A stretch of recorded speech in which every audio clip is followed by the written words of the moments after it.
Alhamdulillah wassalatu wassalamu ala Rasulillah wa ala alihi wa sahbihi wa tabi'ina lahum bi ihsanin ila yaumiddin wa ba'd. Gimana? Ada yang hafal syarat-syarat salat? Syarat-syarat salat dan rukun-rukun salat kalau bisa sekaligus. Kayaknya Ustaz Gifari ingin memulai. Syarat-syarat apa? Syarat-syarat.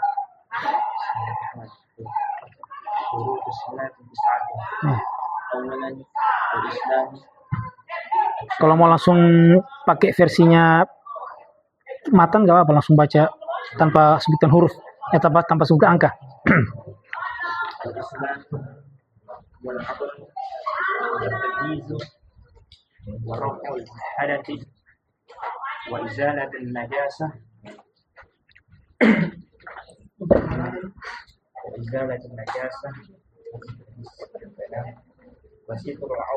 Satru ya.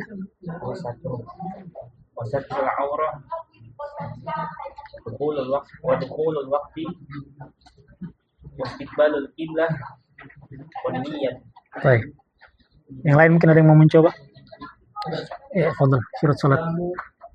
العقل والتمييز ورفع الحدث وإزالة النجاسة وستر العورة ودخول الوقت واستقبال القبلة والنية. Baik. Fadhal. الإسلام والعقل والتمييز ورفع الحدث وإزالة النجاسة وستر العورة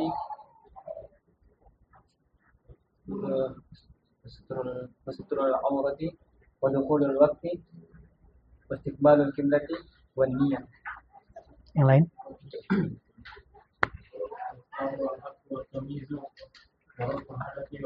Kalau bisa dihafalkan juga ya, syurutus sholati. Nah, jangan nanti bingung, apa ini? 9 ini ya.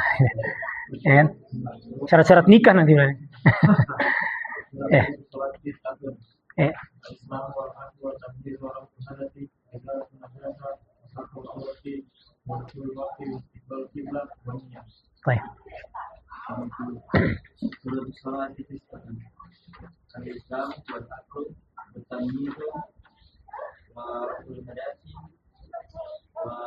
النجاسة وستر العورات واستقبال القبلة ودخول الوقت والنية. Bagus. Tapi aneh, kembali tadi. Nggak ada masalah. Yang penting 9. Masih ada yang mau coba? Fadhal.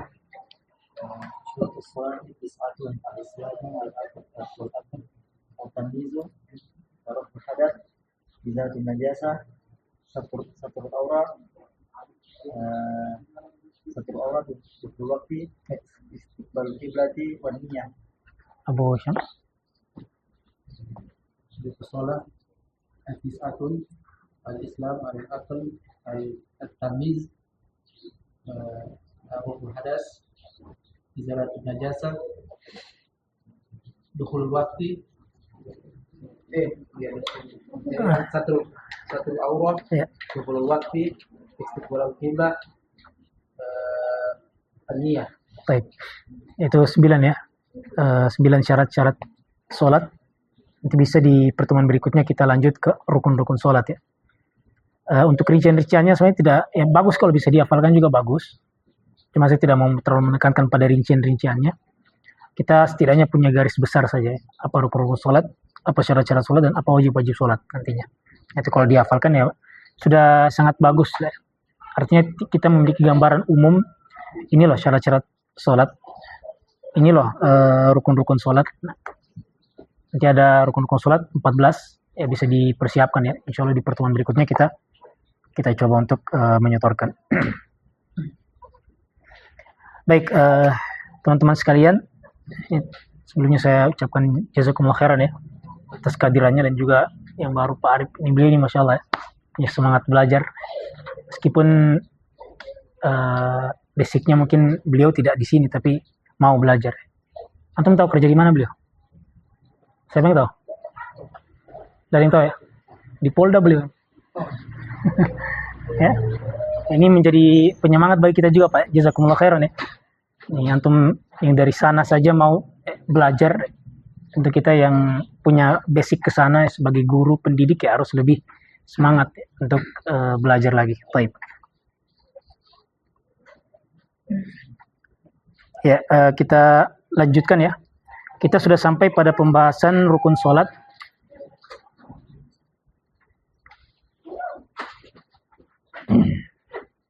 Ya, rukun sholat yang keberapa? Yang kedua ya. Rukun sholat pertama masih ingat kan? Al-qiyamu ma'al qudrah.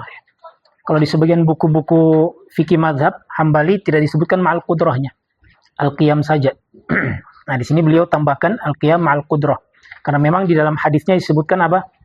Kita berdiri itu ketika memang ada kemampuan. Di dalam hadis Imran bin Husain di riwayat Bukhari, ketika beliau mengadukan penyakit yaitu bawasir ya, dalam bahasa Arabnya. Nah, kemudian kata Nabi apa? Sholli qa'iman. Salat dalam kondisi berdiri. Fa illam tastati' fa qa'idan. Kalau tidak mampu, maka salat dalam kondisi duduk. Fa illam tastati' fa 'ala janbin. Kalau tidak mampu, maka salatlah dalam kondisi berbaring. Nah, kemudian yang kedua, qiraatul Fatihah. Membaca surat Al-Fatihah. Afwan, takbiratul ihram ya, atau bahasa lainnya at-tahrimah. At-tahrimah atau takbiratul ihram. Kalau antum ketemukan bahasa di buku-buku fikih tahrimah, nah itu berarti maksudnya adalah takbiratul ihram. Baik, kemudian yang ketiga, qiraatul Fatihah atau Al-Fatihah. Dalam sebagian buku disebutkan Al-Fatihah saja. Artinya sudah cukup jelas ya, maksudnya adalah membaca surat Al-Fatihah. Baik, kita sudah sampai pada pembahasan tentang ta'awudz ya. Dalam syarahnya halaman ke-100 di mana beliau mengatakan rahimahullah fayabda'uha bit-ta'awudz. Tafadhal Abdul Hafidz, bisa dibaca.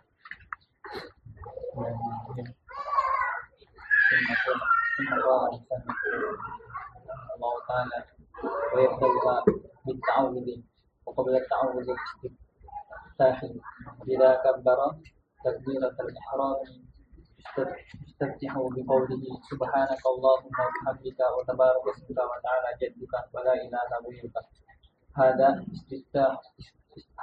istiftahun Mukhtasarun.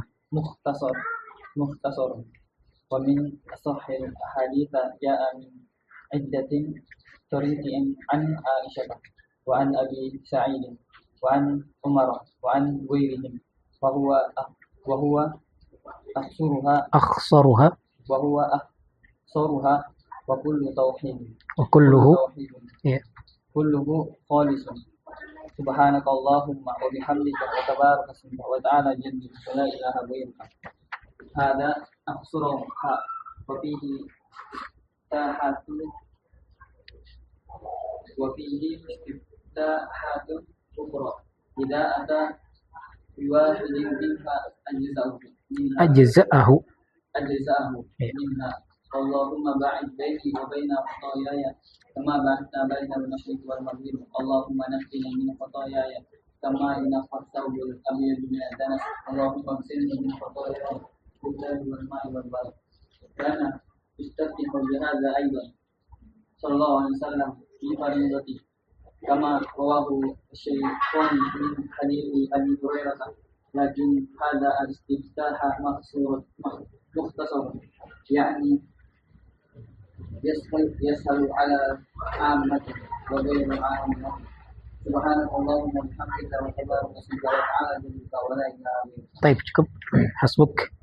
Kemudian beliau melanjutkan dengan ta'awudz, lalu setelah itu istiftah ya. Doa iftitah atau istiftah ya sama ya. Doa yang dibaca sebelum kita masuk pada surat Al-Fatihah. Baik, setelah kita bertakbir, takbiratul ihram, maka dia membaca istiftah. Ya, yaqulu subhanakallahumma. Ini diantara istiftah yang disebutkan di dalam buku.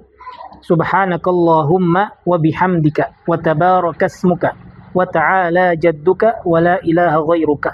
Ini termasuk yang paling ringkas. Istiftah yang paling ringkas. Ada yang lainnya yang cukup panjang juga, namun tidak disebutkan di sini. Karena ini memang di buku ini dikarya untuk para pemula ya. Makanya dihafalkan yang ringkas-ringkas saja.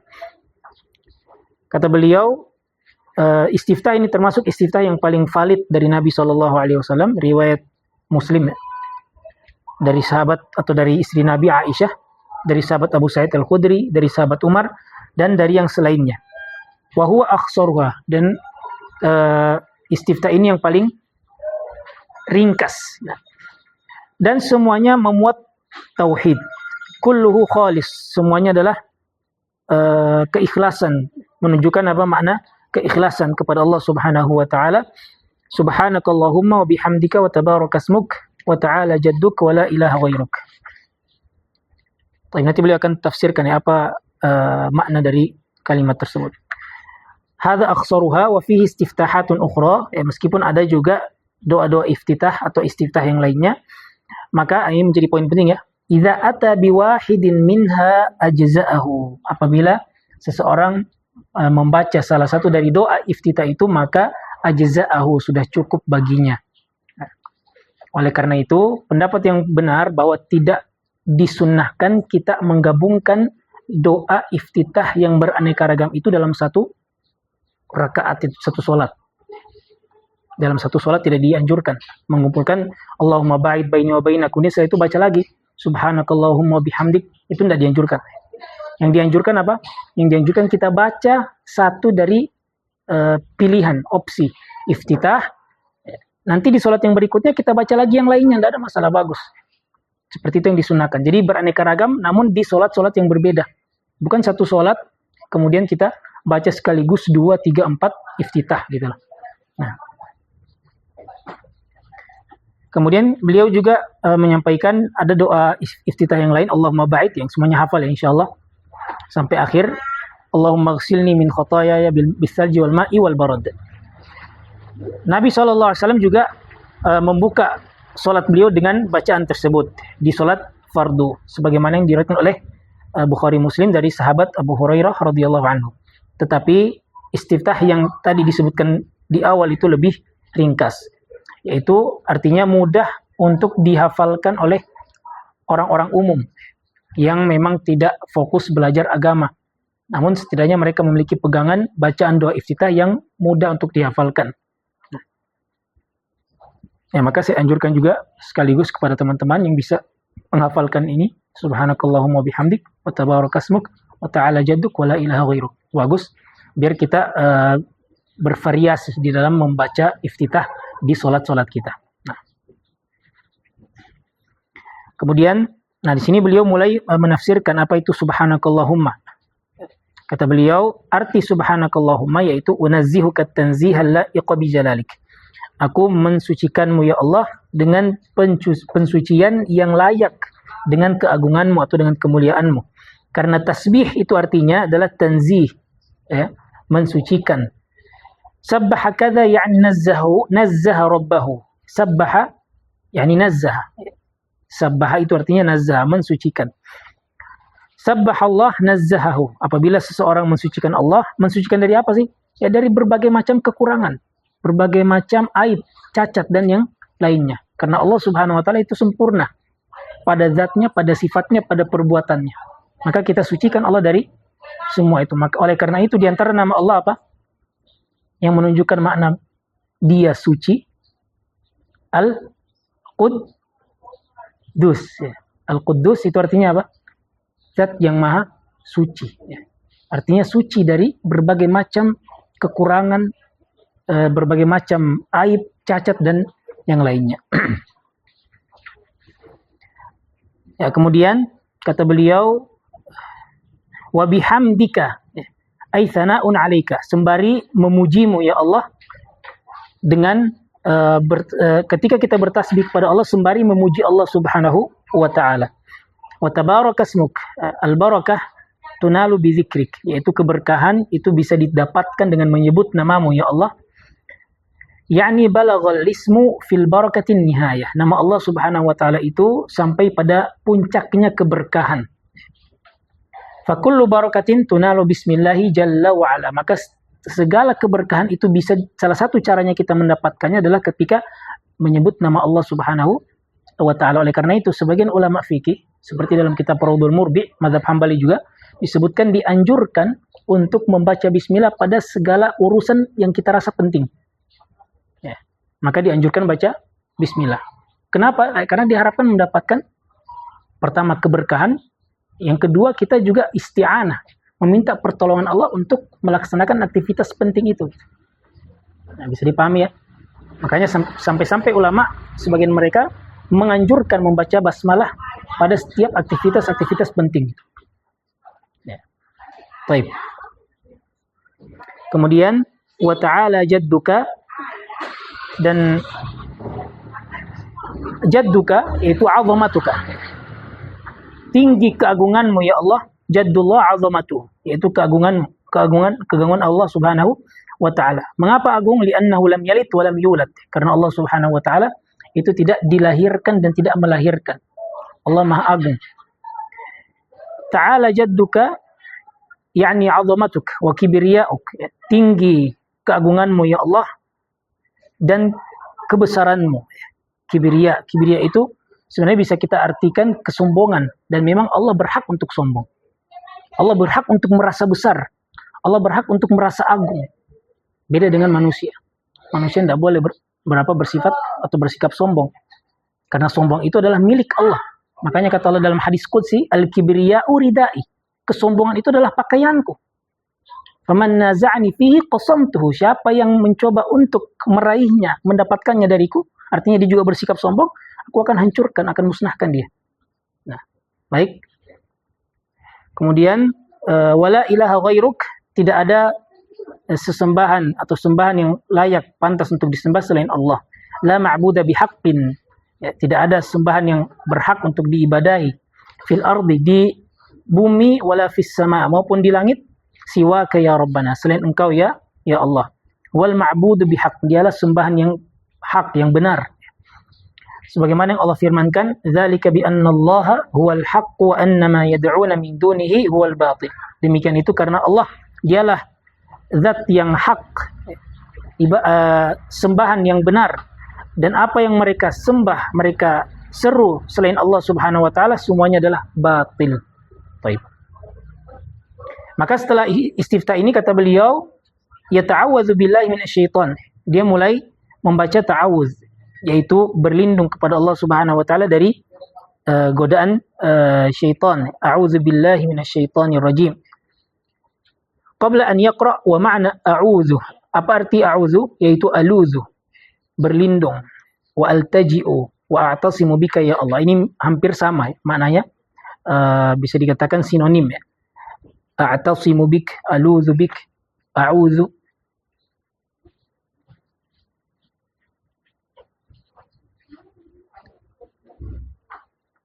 Baik, kemudian minasyaitonir rajim, setan ar-rajim. Apa itu ar-rajim? Al-matrud, yaitu yang terusir, al-mub'ad an rahmatillah, dijauhkan dari rahmat Allah Subhanahu wa taala. Ini makna rajim.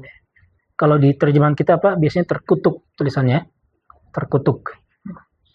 Ya, artinya dia dijauhkan dari rahmat Allah Subhanahu wa taala. Kemudian la yadurrini fi dini wala dunyaya.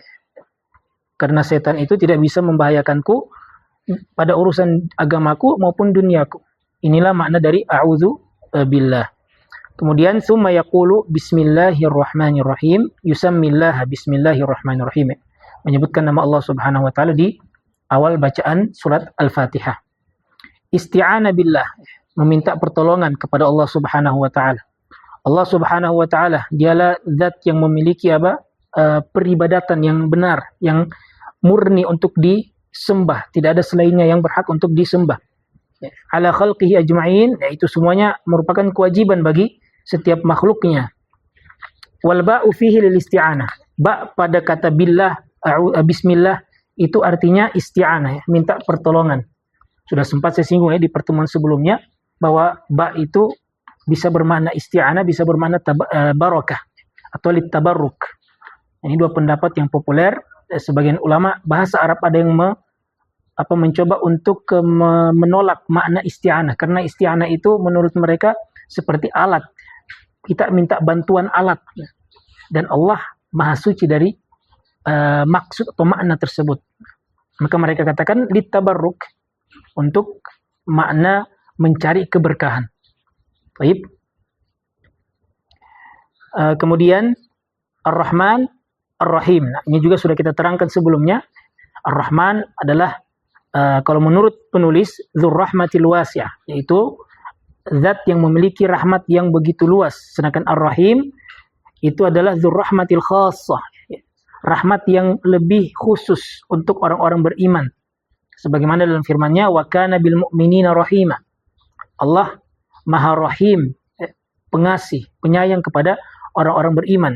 Wa innallaha bin nasi laraufur rahim. Nah, ini tentu lebih layak kita jadikan sebagai dalil bahwa rahim itu bisa untuk orang beriman dan bisa untuk non beriman, orang selain mukminin. Kemudian kata beliau, arti alhamdulillah. Ya, ini kembali mengulang ya tafsir yang sebelumnya disebutkan. Alhamdulillah ini sama juga artinya as-sana lillah, kama taqaddam, sebagaimana yang telah lewat. Wa ma'na rabbil alamin ay rabbil makhluqat, yaitu Tuhan seluruh makhluk. Al-alamin al-makhluqatu kulluha. Al-alamin itu seluruh makhluk. Jadi semua makhluk ini adalah hamba-hamba Allah. Hamba Allah Subhanahu wa ta'ala. Baik, kemudian Ar-Rahman, Ar-Rahmatul Wasi'ah, Ar-Rahim khassa bil mu'minin. Malik yaumiddin, yang merajai hari pembalasan, yaumal jaza'i wal hisab. Ad-din itu artinya hari pembalasan, hari di mana setiap dari kita ini akan dihisab amalannya oleh Allah Subhanahu wa ta'ala, dihitung, kemudian ditimbang mana yang lebih berat, mana yang lebih unggul, apakah kebaikan ataukah keburukan. Nah, kalau kebaikan maka balasannya seperti ini, kalau keburukan maka balasannya seperti ini. Sudah ada porsinya masing-masing Allah siapkan. Kata Allah Subhanahu wa ta'ala, "Wa ma adraka ma yaumuddin?" Tahukah kamu apa hari yaumuddin itu? "Tsumma ma adraka ma yaumuddin?" Kemudian tahukah kamu apakah hari ad-din itu? "Yauma la tamliku nafsun li nafsin syai'a", yaitu hari di mana setiap jiwa tidak memiliki atau tidak berguna bagi jiwa yang lainnya.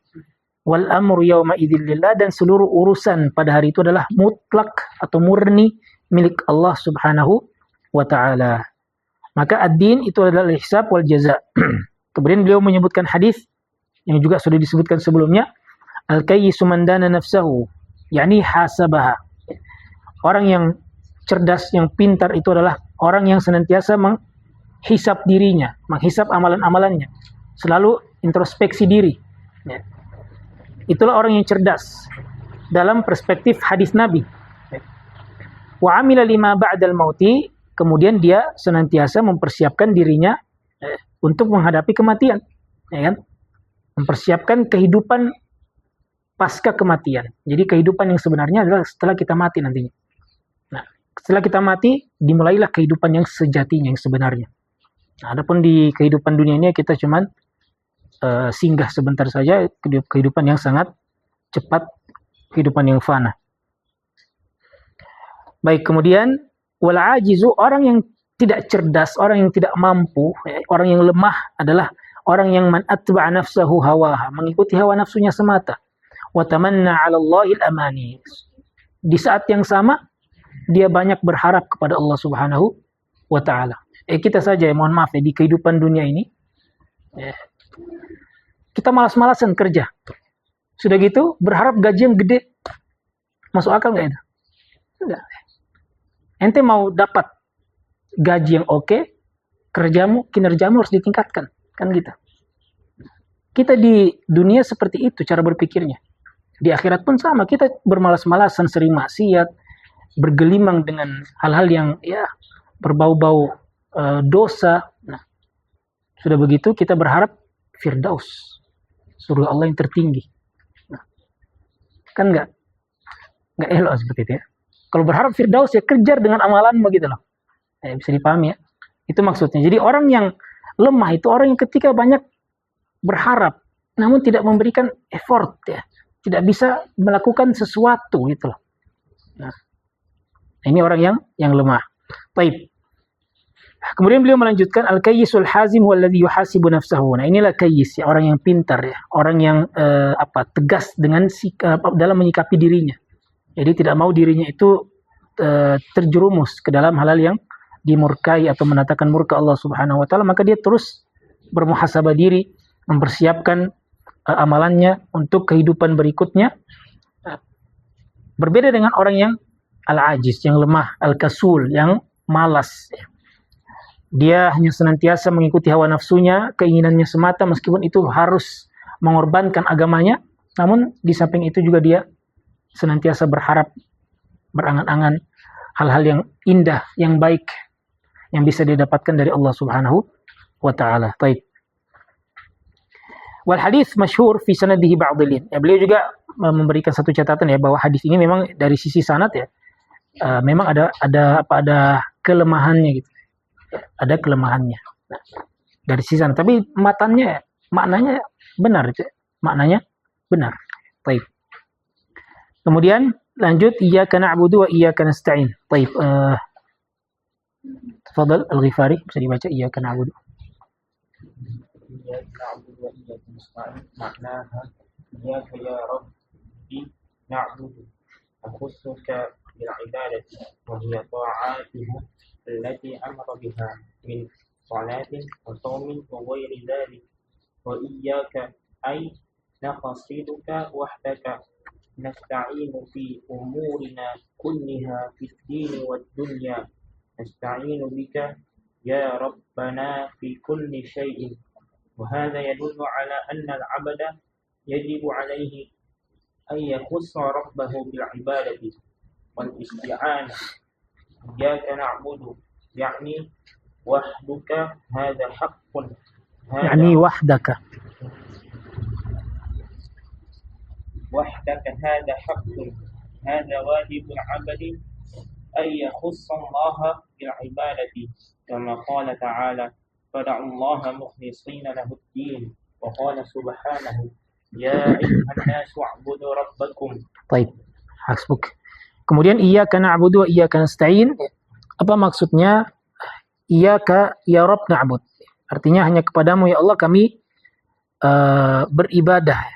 Kami khususkan engkau ya Allah dengan berbagai macam ibadah. Tentu yang telah diajarkan sesuai dengan petunjuk Rasulullah sallallahu alaihi wasallam, yaitu ketaatan-ketaatan seperti salat, puasa dan yang lainnya. Wa iyyaka ay naqsiduka wahdak. Hanya kepadamu lah kami nasta'in, meminta pertolongan fi umurina kulliha, di segala urusan kami, baik itu urusan fid din, dalam agama, ataupun fid dunya, urusan dunia.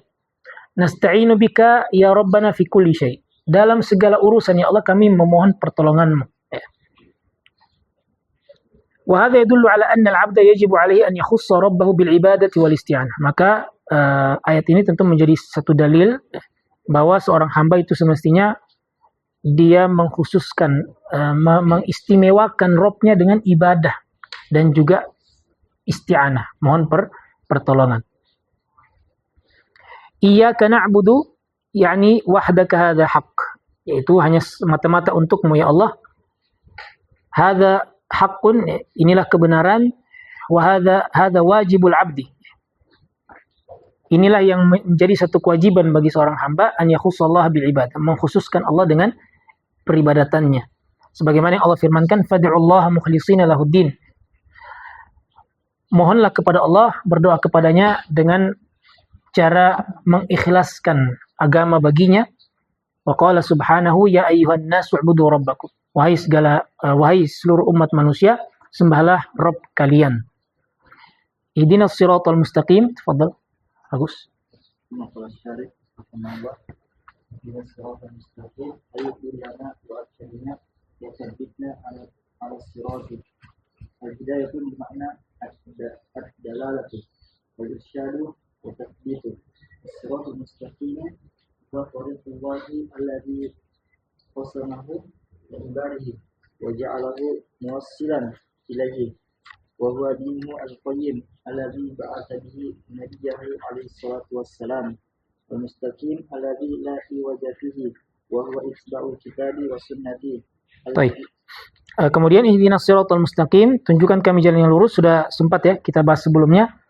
Doa kepada Allah dengan cara atau dengan membaca ayat ini, ihdinas siratal mustaqim, tunjukkan kami jalan yang lurus, adalah maksudnya dullana, tunjukkan kami, wa arsyidna, berikan kami bimbingan, wa tsabbitna, bukan cuma sebatas tunjuki dan bimbingi, ya, tapi juga apa?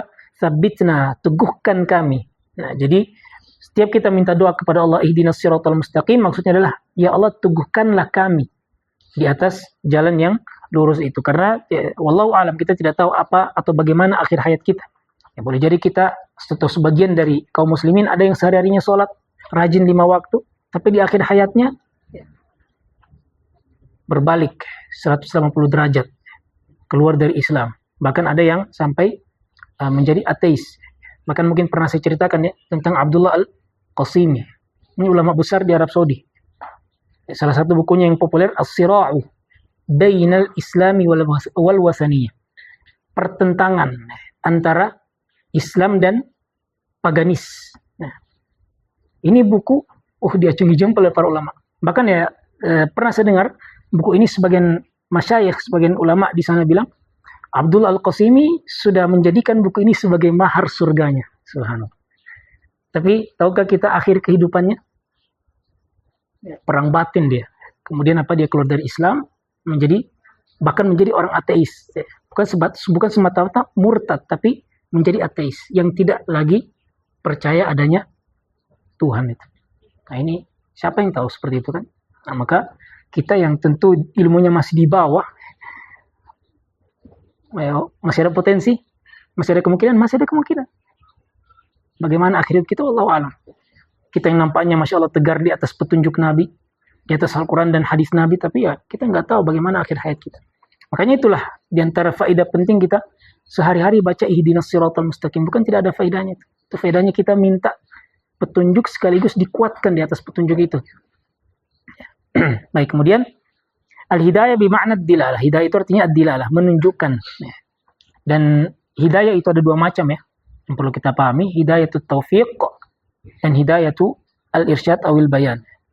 Ada hidayah yang bersifat taufik, artinya menerima petunjuk, ajaran di dalam hatinya.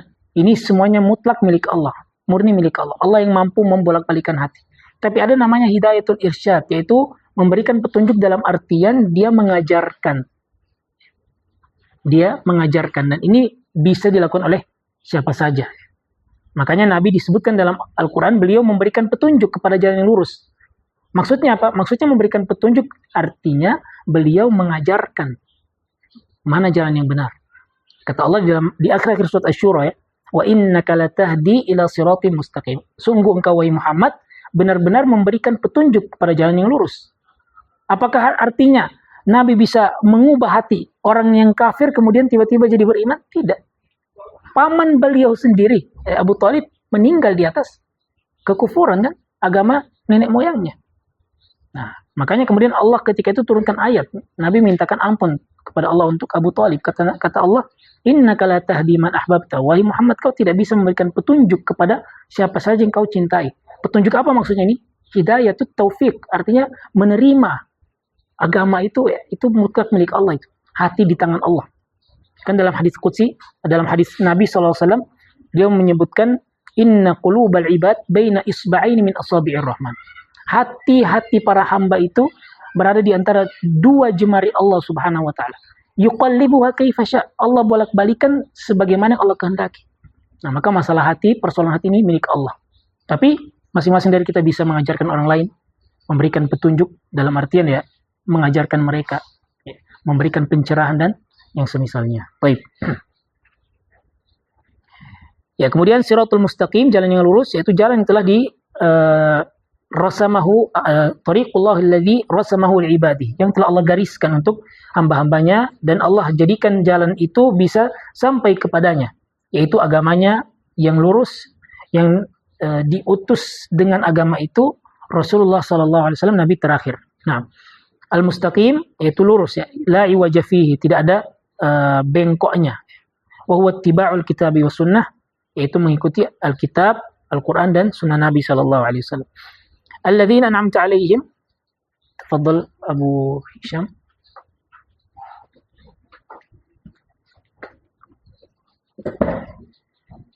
الذين أنعمت عليهم هي تضيف منعم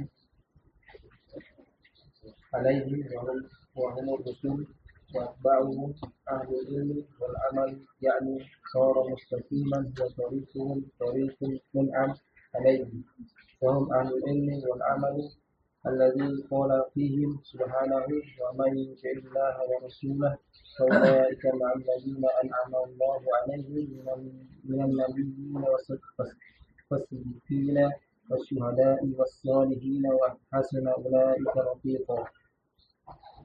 هؤلاء هم المنعم عليهم الرسول وأتباعهم. Baik. Ya, jalannya orang-orang yang Allah berikan nikmat, siapakah mereka? Yaitu jalannya orang-orang yang Allah berikan nikmat, artinya para rasul yang pertama. Kemudian yang kedua, orang-orang yang mengikuti para nabi dan rasul, yang memiliki ilmu dan beramal dengan ilmunya. Dan Allah Allah juga menyebutkan secara terperinci ya, siapakah orang-orang yang diberikan nikmat oleh Allah Subhanahu wa taala dalam firman-Nya, "Wa may yuti'illaha war rasula faulaika ma'al ladzina an'ama Allahu 'alaihim." Siapa yang taat kepada Allah dan Rasulnya, maka merekalah akan ditempatkan, diposisikan bersama dengan orang-orang yang telah Allah berikan nikmat dari kalangan nabiyyin, yaitu para nabi, was-siddiqin, orang-orang siddiq, wasyuhada, orang-orang yang mati syahid, was-salihin, dan orang-orang solih, wa hasuna ulaika rafiqa, mereka adalah sebaik-baik teman. Maka haula'i humul mun'am alaihim ar-rusul wa atba'uhum. Jadi para rasul dan para pengikutnya, mereka yang akan mendapatkan kenikmatan, dan mereka lah yang kemudian perintahkan kepada kita untuk mengikuti jalan mereka. Ghairil maghdubi alaihim. Abu Ahmad, kita mau baca. Ghairil maghdubi alaihim wa humul yahudu wa qatalahumullah wa libanallahu alaihim bikufrihim wa muhtadihim wa baghihim wa dhalim humul nasara ta'abbadu ala jahli. Al-yahudu ja'u inadu ma'al ilmi wan nasara ja'uhumul jahl. Hadha huwa al-ghalib alayhim. Qala ta'ala qul hal nunabbi'ukum bil akhsarina a'mal alladhina dhalla sa'yuhum fil hayatid dunya wa hum yahsabuna annakum yahsinuna sun'a. Hadha wasfun nasara nas'alullaha al-'afiyah. Wa qala Nabi sallallahu alaihi wasallam la tattabi'unna sanana man kana qablakum hazwal huzzati bil huzzah hatta law dakhalu jahra hatta law dakhalu juhra dabbin la dakhaltumuh. Qalu ya Rasulullah al-yahud wal nasara. Qala faman hum ahlul wadabi wad dalalati aksarul khalqi asa'u fi sabilihim min tarkil haqq wattaba'il hawa taratan an amdin wa taratan an jahlin. Qala ta'ala wa ma aksarun nasi walau haratta bimu'minin. Wa qala ta'ala wa qalilun min ibadi yashkur. Wa fil hadisi akhari yaqulu sallallahu alaihi wasallam istaraqatil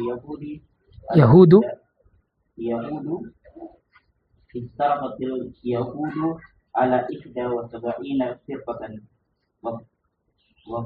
waftarqatul nasara ala 72 firqatan wa sataftariqul hadhihi al-ummah ala 73 firqatan kulluha fin nari illa wahidatan wa hakadha al-yahudu 71 kulluha fin nari illa wahidatan wan nasara ala isnataini sab'ina kulluha fin nari illa wahidatan wal wahidatuhum atba'u Musa fi ahdihi wa ba'dahu walau ihdatu fin nasara hum atba'u Isa wa Musa atba'ul anbiya'i wal baqiyatu salikun wa fi ummati Muhammadin sallallahu alaihi wasallam firqatun najiyah hum atba'u Muhammad walladzina khalafuhumul halikun wa ya'ti baqiyatul arkani insyaallah. Baik. Kita lanjut, ghairil maghdubi alaihim, bukan orang yang dimurkai oleh Allah Subhanahu wa taala, yaitu al-yahud. Qatalahumullah ghadiballahu alaihim likufrihim. Ya, beliau semacam memberikan doa ya, semoga Allah memusnahkan mereka dan Allah murka kepada mereka karena mereka kufur, wa hasadihim wa baghihim. Ya, mereka juga termasuk orang-orang yang suka hasad ya, wa baghihim, dan juga suka zalim. Nah, ini sifat-sifat Yahud, orang-orang Yahudi.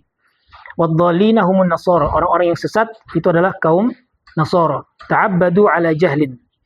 Mereka menyembah Allah Subhanahu wa taala ala jahlin, dengan kebodohan. Orang-orang Yahudi itu penyakit mereka adalah suka menentang padahal mereka tahu, sedangkan orang-orang Nasrani penyakit mereka adalah kebodohan meskipun mereka semangat beribadah. Nah, hadza huwal ghalib alaihim. Maka kita diminta untuk memohon kepada Allah agar jangan sampai mengikuti dua kelompok ini, yaitu orang yang berilmu tapi menentang, atau orang yang bodoh namun semangat. Nah, maka kita di pertengahan, kita menggabungkan umat Islam itu menggabungkan antara ilmu dan amal. Taib. Kemudian Allah berfirman, "Qul hal nunabbiukum bil akhsarina a'mala." Katakanlah, apakah mau ku beri tahu kepada kalian siapakah orang-orang yang paling rugi amalannya? Alladzina dhalla sa'yuhum fil hayatid dunya, yaitu orang-orang yang sesat upaya mereka, kerja keras mereka di kehidupan dunia, wa yahsabuna annahum yuhsinuna sun'a. Di samping itu mereka mengira bahwa mereka telah melakukan yang terbaik. Inilah sifat orang-orang Nasrani. Wa qala an-nabiy sallallahu alaihi wasallam, Nabi bersabda, la tattabi'unna sanana man kana qablakum, sungguh kalian akan mengikuti sunnah-sunnah atau jalan-jalan orang-orang sebelum kalian. Hadwal qudzati bil qudzah. Seperti apa qudzah? Sempat saya sampaikan sebelumnya. Iya, bulu anak panah ya. Itu ada bulunya itu. Jadi qudzah bil qudzah itu semacam permisalan, kinayah. Kata kiasan akan miripnya antara satu hal dengan yang lainnya. Nah, artinya kalian betul-betul meniru mereka. Sampai pun kalau mereka masuk ke dalam lubang dob hewan di gurun pasir, la dakhaltumuh, kalian akan masuk. Baik. Para sahabat bertanya, ya Rasulullah, apakah orang-orang Yahudi dan Nasrani? Kata Nabi SAW, faman, siapa lagi kalau bukan mereka? Hum alul ghadabi wad dhalala, mereka lah orang yang dimurkai dan sesat. Aktsarul khalq asa'u fi sabilihim min tarkil haqq wattiba'il hawa taratan an amdin wa taratan an jahlin. Ini juga beliau menyinggung terkait dengan orang-orang yang melakukan keburukan di muka bumi ini ya, karena mereka meninggalkan kebenaran meskipun tahu, wattiba'il hawa, mengikuti hawa nafsu, padahal tahu bahwa itu hawa nafsu, tahu itu kebenaran tapi ditinggalkan ya. Taratan an amdin, sengaja, wa taratan an jahlin. Nah, an amdin ini mereka lah orang-orang Yahudi, wa taratan an jahlin, karena kebodohan, yaitu orang-orang Nasrani. Taib. Kata Allah Subhanahu wa taala, wa ma aktsarun nasi walau harasta bimu'minin, dan kau Muhammad tidak akan menemukan kebanyakan manusia itu dalam keadaan beriman. Meskipun kau semangat, antusias agar mereka beriman, tapi tidak, itu sudah menjadi satu catatan takdir kauniyah yang Allah Subhanahu wa taala memang sudah takdirkan, putuskan. Taib. Wa qala ta'ala, wa qalilun min ibadiyasy syakur, dan sedikit dari hamba-hambaku yang mau bersyukur. Dan di hadis lainnya menggambarkan kepada kita bagaimana setiap dari Yahudi, Nasrani dan Islam itu berpecah. Orang Yahudi, kata Nabi, berpecah menjadi 71 golongan. Orang Nasrani menjadi 72 golongan. Dan umat ini, umat Islam, berpecah menjadi 73 kelompok. semuanya di neraka kecuali satu. Dari Yahudi 71 hanya satu yang masuk, hanya satu kelompok yang masuk surga. 70-nya masuk neraka. Orang-orang Nasrani 72. Satunya masuk surga, 71-nya neraka. Umat Islam pun demikian. 73 kelompok. Satunya masuk surga, 72-nya masuk neraka. Siapakah mereka itu yang dijamin surga?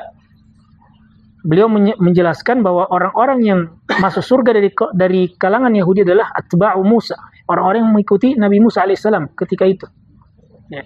Mereka orang-orang Islam. Jadi Islam itu agama Nabi Ibrahim, agama Nabi Nuh, agama Nabi Musa, Nabi Isa, dan Nabi Muhammad. Islam itu sama. Makanya kata Nabi kan, agama para Nabi itu satu. Ya. Meskipun apa? Mereka dari suku-suku yang berbeda. Ibu yang berbeda, tapi agamanya satu, menyeru kepada apa? Islam. Ya. Makanya Islam di masa Nabi Musa, ya, mereka lah orang-orang yang ikut kepada ajaran Nabi Musa. Demikian juga yang selamat dari orang-orang Nasrani adalah yang mereka mengikuti ajaran Nabi Isa alaihissalam. Nah, di masa itu tentunya. Nah, sedangkan ketika Nabi sudah diutus, maka tidak ada lagi yang boleh mengklaim dirinya mengikuti Nabi Musa ataupun Nabi Isa. Semuanya wajib mengikuti Nabi Muhammad SAW. Makanya di satu hadis riwayat Muslim kata Nabi, la yasma'u bi yahudiyyun wala nasraniyyun. Tidak ada seorang Yahudi ataupun Nasrani yang mendengarkan tentang ajaranku, ajaran Islam yang kubawa ini, thumma yamutu, kemudian dia mati, meninggal. Walam yu'min billadzi ursiltu bihi, dan tidak sempat beriman dengan ajaran yang saya bawa yaitu Islam, illa kana min ashabin nar, kecuali dia akan menjadi penghuni neraka. Nah, maka setelah Nabi diutus, semuanya tunduk kepada ajaran. Bahkan kata Nabi, lau kana Musa hayyan, bayangkan, kata Nabi, bukan cuma umatnya Nabi Musa. Kalau Musanya hidup nih, setelah saya diutus, ma wasi'ahu illa tibai. Dia hanya boleh mengikutiku saja. Ajarannya sudah terhapuskan. Maka yang wajib baginya adalah mengikuti ajaran Rasulullah. Kalau Musa hidup, apalagi kaum Musa, ya, umatnya Nabi Musa, mesti lebih wajib lagi mengikuti Nabi Muhammad SAW. Demikian juga di akhir zaman ketika Nabi Isa diturunkan oleh Allah.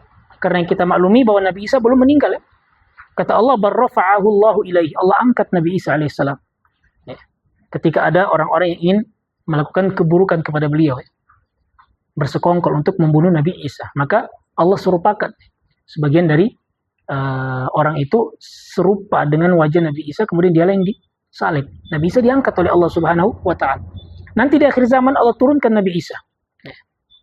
Apakah dia membawa ajaran baru? Tidak. Dia mengikuti ajarannya siapa? Nabi Muhammad SAW. Bahkan ketika beliau, ketika itu sudah ada Imam Mahdi, ketika beliau hendak diminta untuk menjadi imam, apa kata Nabi SAW? Imamukum minkum, imam kalian dari kalian sendiri. Nabi Isa hanya bermakmum di belakang. Nah, inilah yang menunjukkan kepada kita bahwa ajaran Nabi Muhammad adalah ajaran yang wajib untuk diikuti setelah Allah mengutus beliau, melantik beliau menjadi seorang Rasulullah. Nah, baik. Baik, insya Allah kita lanjutkan di pertemuan berikutnya terkait dengan rukun-rukun yang belum sempat kita ambil, mulai dari ruku, ya. Insya Allah sampai selesai sampai apa? Rukun yang ke-14.